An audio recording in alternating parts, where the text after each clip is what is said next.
The WHO's traditional medicine strategy, is it progress or a power grab? In fact, did you even know it existed? So the WHO have launched their strategy for 2025 to 2034.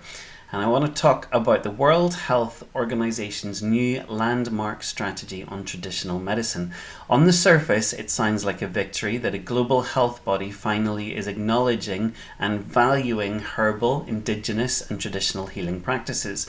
But as someone who's spent years at grassroots level of herbal medicine, I'm skeptical.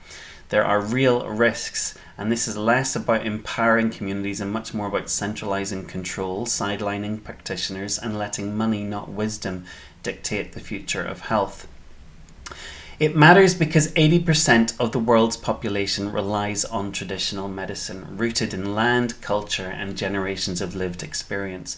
Now, the WHO wants to integrate this wisdom into modern healthcare. The catch?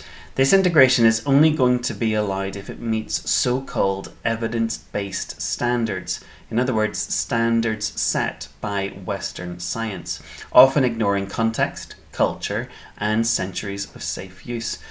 And who gets to decide what counts as evidence? It's certainly not us, the practitioners, nor the communities who actually use the medicines. Now, most scientific trials don't even look at whole herbs as they're traditionally used. Instead, they isolate single constituents, missing the point entirely, because the synergy of the plant is lost, and when you break it down to one constituent, it's very difficult to test that against the whole plant in a double-blind trial. And there's a lot of money to be made patenting extracts or constituents, whereas you can't make any money from the herbs themselves. That reductionist approach simply doesn't reflect how herbal medicine works in practice. The WHO's push for global standards may sound positive, but in practice it paves the way for centralized top-down regulation, and it's already led to outright bans in herbal practice in countries like Spain and France, where only pharmaceutical-style products are legal and herbalists are criminalized for simply opening up a shop. Now, here in the UK and Ireland, we have been fortunate to thus far stem government overreach, but that privilege is fragile and some herbs are already quite limited.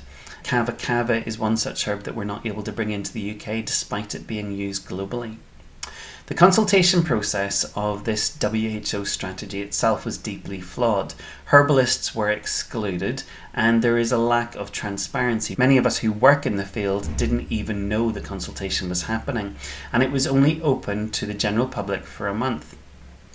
Professional herbal bodies in the UK and Ireland weren't invited. Most grassroots practitioners and indigenous voices were left out, while organisations embedded in the current system dominated the process. Now, the strategy continues to treat herbalists as unregulated or not recognised, reinforcing clinical invisibility and undermining decades of self-practice, professional training, and the existence of national registers. There's also a massive funding gap. The WHO urges countries to invest in research and regulation, but it provides no funding or concrete support itself, placing an unfair burden on national governments and small health systems, whilst wealthier, pharma-aligned interests are better positioned to influence the agenda.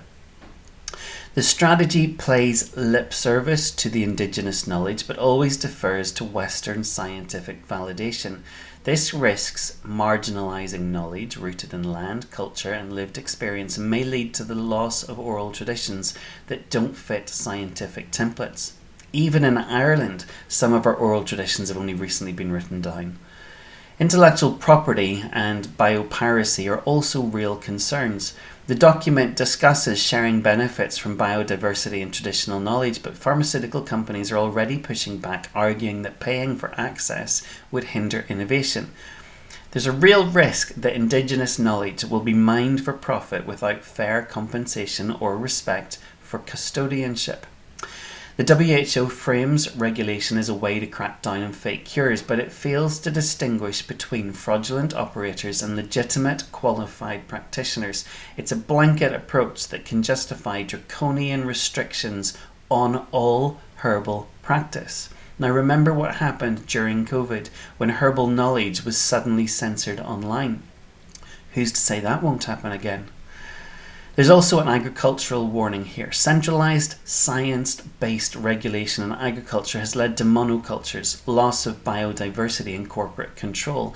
If we apply the same models to herbal medicine, then we risk similar harms: loss of diversity, increased costs, and the exclusion of small-scale producers. Biodiversity is critical. Herbs need to be exposed to the environment to build the very constituents we used in medicine. There's no clear pathway for practitioner-led research or community input. The strategy focuses on a top-down research agenda with little mention of community-based evidence or participatory models that would empower herbalists or local communities. This is not about just herbs. It's about who gets to decide what health means and whose knowledge counts. It will decide for us whether herbalists are able to practice within the mainstream or we are sidelined and prosecuted down the line.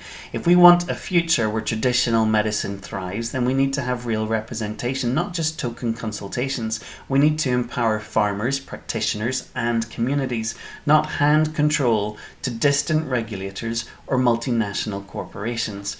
We need to stay alert. We need to demand transparency about a real consultation. Just because the WHO issues a strategy, it doesn't mean that we as a country have to abide by it. So get in contact with your MLAs and MPs. We want to respect the diversity of our own healing traditions. Our voices matter, and we want to make sure that they're heard. If you care about your health freedom, and really at this stage you should, if you care about community wisdom and the right to choose how you heal, then now's the time to speak up, to ask questions, and to share this message. We need to start fighting for a world where herbal medicine isn't just tolerated, but it's truly valued. I'd also ask you to like, subscribe, and share this video and any further updates to try and keep abreast of what's happening. Cheers. Thanks for staying for the whole one today. Sorry, it's a little bit longer than usual.